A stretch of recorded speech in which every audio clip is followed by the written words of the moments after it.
प्रधान यानी कि देश का दूसरा व्यक्ति, जी, पहला राष्ट्रपति, दूसरा प्रधानमंत्री, दूसरे व्यक्ति के लिए लोगों के दिमाग में हीन भावना होना, ये कहीं हद तक मैं नहीं मानता हूँ, अच्छा नहीं होता ये जी। नहीं करना चाहिए। लोग आज मैं देख रहा हूँ कि जितना हमारे प्रधानमंत्री जी का मजाक हो रहा है सोशल मीडिया पे, व्हाट्सएप, यूनिवर्सिटी में, तो ये गलत है। Hello all, my name is Ashish Tiwari. My father's name Avdesh Tiwari and I'm working as a manager in Deutsche Bank from last 8 years. नमस्कार, मैं अरशद वारसी आपके लिए लेकर आया हूँ द बर्निंग स्पेस चैनल। अगर आपने सब्सक्राइब नहीं किया है तो सब्सक्राइब कर लें। हमारे चैनल पर सिर्फ वही बातें होंगी जो देश की अन्य मीडिया नहीं करती है। आज हमारे द बर्निंग स्पेस चैनल में हमारे मेहमान हैं जनाब आशीष तिवारी जी, और आज हम इनसे उस ज्वलंत विषय पर करेंगे क्योंकि इन्होंने रविंद्र मंच से लेकर और आज ये एक जॉब भी करते हैं, एक यूँ कहें कि बहुत अच्छे शख्स हैं, बड़ा अच्छा इन्होंने अपनी ज़िंदगी में स्ट्रगल किया है। और आज हम इनसे उन विषयों पर बात करेंगे क्योंकि ये थिएटर से इन्होंने शुरुआत की है और तमाम ऐसे नाटक किए हैं, शॉर्ट फिल्में की हैं। तो आज हम इनसे वही बात करेंगे। आशीष भाई, हमारे द बर्निंग स्पेस चैनल में आपका स्वागत है जी। और हमारा ये चैनल जो है ये सिर्फ बर्निंग स्पेस यानी कि जो ज्वलंत विषय हैं उन पे बात करता है, जो अन्य चैनलों पे नहीं होती हैं। कि आप देखते हैं कि चैनलों पे हिंदू संसद, धर्म और ये वो संसद लगा दी जाती है, वो बातें नहीं हो पाती हैं जो हमें जिस देश में हमें जिस चीज़ की ज़रूरत है उन विषयों पर बात नहीं होती है। आपका स्वागत है और हम आज आपसे कुछ ऐसे ज्वलंत विषयों पर बात करना चाहते हैं जिन्हें आप लोग भी उठाना चाहते हैं और शायद उठाते रहते हैं। जी। आशीष जी, आपने रविंद्र मंच पे ऐसा कोई नाटक खेला है जिसमें ज्वलंत विषय को उठाया हो और समाज के सामने परोसा हो? नमस्कार अरशद सर। एक्चुअली मुझे ईयर तो एक्चुअल याद नहीं है जब मैंने थिएटर किया था। तो मैंने एक नेता का रोल किया था, जो आज के थोड़े से भ्रष्ट नेता होते हैं जिन्हें सिर्फ अपना प्रॉफिट दिखता है हर चीज़ में। तो it was a comic character actually. मैंने एक हास्य नाटक किया था जिसमें मैंने सबको हंस कर, बहुत सारे जो विषय हैं हमारे आज के टाइम में जिन पर हम ध्यान नहीं देते जी, जिनसे लोग पब्लिक परेशान है, हम भी परेशान हैं, तो वही सब मैंने दिखाया कि किस तरीके से हम लोग लालच करते हैं। तो वो लिखा गया था राज मिर्ज़ा जी द्वारा, जो मेरे सर रह चुके हैं, और उन्होंने ही मुझे इस चीज़ के लिए सपोर्ट किया कि मैं कर सकता हूँ कोई कैरेक्टर, क्योंकि मैं बहुत ही शाई टाइप फील करता था उस टाइम में। कुछ करने की इच्छा नहीं थी एक्चुअली। आज के युवा को एक्चुअल पता नहीं होता कि करना क्या है। तो क्योंकि सब वही देख रहे हैं आज के टाइम में। जैसे हम लोग आज करंट मुद्दों की बात करें तो भगवा का बहुत प्रचार है। Actually I am belongs to UP, और यूपी के यंगस्टर्स को देखता हूँ तो वो सिर्फ राम की बातें करते हैं। एक्चुअली ना तो किसी को राम का पता है, ना किसी को चीज़ों का पता है। मैं धर्म में ज़्यादा नहीं जाना चाहता, बट उनको ये नहीं पता कि करियर कहाँ से सेटल करना है, चीज़ें क्या प्रायोरिटीज़ हैं। तो वो सब चीज़ें कहीं ना कहीं छूट रही हैं। तो वो चीज़ें जो हमने थिएटर किया, हम तब से दिखाने की कोशिश कर रहे थे, पर आज भी लोग उसको समझ नहीं पाए।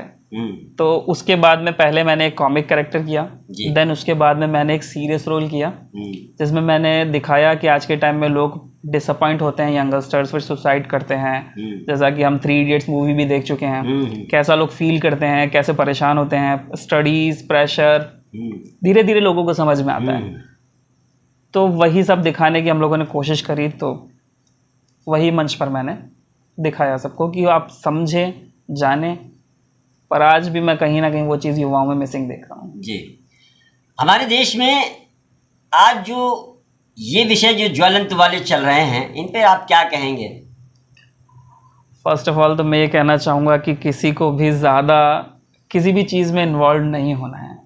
कोई भी चीज़, जब हम छोटे थे सर, तो जैसे एक बच्चा होता है, अगर हम उसको एक नींबू की बूंद चखा देते हैं तो उसका फेस बहुत गंदा सा बन जाता है। हमने कई फ़नी वीडियोस में भी देखा है। हम चखना और परखना तो बचपन से जानते हैं, वो तो सबके अंदर है। आज हम चीज़ों को खुद से परख क्यों नहीं रहे?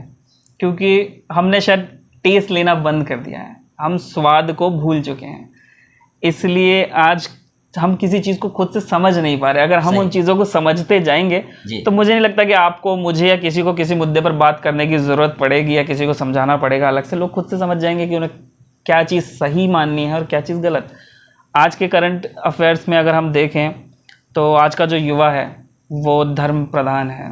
लोग कुछ सनातन को आगे बढ़ाना चाहते हैं, कुछ के लिए मुस्लिम्स अच्छे हैं, कुछ के लिए सिख अच्छे हैं, कुछ के लिए कोई गवर्नमेंट अच्छी है, किसी के लिए कोई गवर्नमेंट बुरी है, कुछ को हम अंधभक्त कहते हैं, ट्रोल्स बनाए जाते हैं, मजाक बनाए जाते हैं। मेरा मानना है कि बेसिकली गवर्नमेंट एक ऐसी संस्था है जहाँ सरकार जुड़ जाती है, जहाँ एक वर्ड आ जाता है, वहाँ एक रेस्पेक्ट होनी चाहिए। रेस्पेक्ट, वो रेस्पेक्ट कहीं किसी के लिए नहीं बची है ना। आज हम हमारे प्रधानमंत्री जी की बात करें तो मुझे नहीं लगता कि पूरा युवा उनको रेस्पेक्ट करता है, कि पूरा युवा उनकी डिसरेस्पेक्ट करता है। ये सब कहना बहुत मुश्किल हो चुका है आज के टाइम में, तो चीज़ें बहुत बदल गई हैं। लेकिन एक बात तो मैं कहूँगा कि एक प्रधान यानी कि देश का दूसरा व्यक्ति जी, पहला राष्ट्रपति, दूसरा प्रधानमंत्री, दूसरे व्यक्ति के लिए लोगों के दिमाग में हीन भावना होना ये कहीं हद तक मैं नहीं मानता हूँ, अच्छा नहीं होता, ये नहीं करना चाहिए। लोग, आज मैं देख रहा हूँ कि जितना हमारे प्रधानमंत्री जी का मजाक हो रहा है सोशल मीडिया पे, व्हाट्सएप, यूनिवर्सिटी में, तो ये गलत है। आप क्या मानते हैं कि ये जो लोग कर रहे हैं ये सही कर रहे हैं? बहुत बहुत वैसा ज्वलंत विषय है ये, और मैं तो किसी हद तक इस बात को बिल्कुल भी यकीन नहीं करता और बिल्कुल नहीं मानता हूँ कि हमारे देश का वो जैसा भी है, भले चाहे वो लाख झूठ बोल रहा हो, लाख उसने झूठ बोले हों, लेकिन इज्जत जो उसकी है, जो उसका ओहदा है, उसके मुताबिक उसकी रिस्पेक्ट होना चाहिए। आप क्या कहते हैं? जी बिल्कुल, अगर किसी ने कुछ अचीव किया है जी तो उसको अप्रिसिएशन ऑलवेज मिलनी ज़रूरी है। अगर आज मैं किसी कंपनी में मैनेजर बना हूँ तो किसी को लगता होगा ऐसे बन गए, किसी को लगता होगा वैसे बन गए, बट बेसिकली कुछ अचीव करना लाइफ में इंसान के लिए बहुत मुश्किल होता है। अगर हम बिल गेट्स की बात करें, हमारे APJ अब्दुल कलाम जी की बात करें, किसी भी अगर हम बड़े व्यक्ति की बात करें तो कोई एक दिन में कुछ नहीं बनता। जैसे मैं इंस्पायर्ड हूँ, उन्होंने न्यूज़पेपर थ्रो किए थे door to door, which is आज के टाइम में कोई नहीं कर सकता, कोई नहीं, क्योंकि जनरेशन बहुत बदल गई है। जी तो प्रधानमंत्री जी की डिसरेस्पेक्ट करना एक अलग विषय है। मेरा मानना है कि युवा को पहले लॉ को समझना चाहिए, फिर सिस्टम को समझना चाहिए, उसके बाद में समझना चाहिए कि समाज के लिए क्या अच्छा हो रहा है, क्या बुरा हो रहा है। उसके बाद आप किसी के लिए चर्चा करें तो अच्छा है। अगर आप चीज़ों पर मजबूत नहीं है, जैसे आज अगर हम इंडिया की बात करें, यहाँ पर रोज़गार का प्रॉब्लम है, गवर्नमेंट को युवा को रोज़गार देना ज़रूरी है। मैं ये नहीं कहता कि सरकारी रोज़गार ही मिले, प्राइवेट सेक्टर्स में लोगों के पास में रोज़गार होना चाहिए। जिस दिन बैगर्स कम होंगे भारत से, जो भिखारी हैं, भिखारी एक्चुअल मुझे चीप लगता है बोलने में, जैसे मैं किसी को भिखारी कह देता हूँ तो मुझे ऐसा लगता है कि मैंने कुछ अपशब्द कह दिए। नहीं, सही तो सही बात है। जब मैं किसी को कुछ देना चाहता हूँ तो मैं कहता हूँ मैं ज़रूरतमंद को दे, ज़रूरतमंद को दे। जी बिल्कुल। तो जब तक ये चीज़ें ख़त्म नहीं हो जाती तो हम सब ज़रूरतमंद हैं। आप हैं, मैं हूँ, सबको किसी ना किसी चीज़ की ज़रूरत है। बिल्कुल। तो जो बिल्कुल बिलो द बेल्ट, मतलब जो बिल्कुल पुअर कैटेगरी के लोग हैं, उनको जैसे जैसे चीज़ें मिलेंगी वैसे वैसे सब सुधरेगा। जैसे जैसे चीज़ें कम होंगी, जिनको हम भिखारी कहते हैं, जब वो नहीं दिखेंगे हमें रोड पर और हम ढूंढेंगे तो हमें लगेगा कि वाकई में देश तरक्की कर गया है।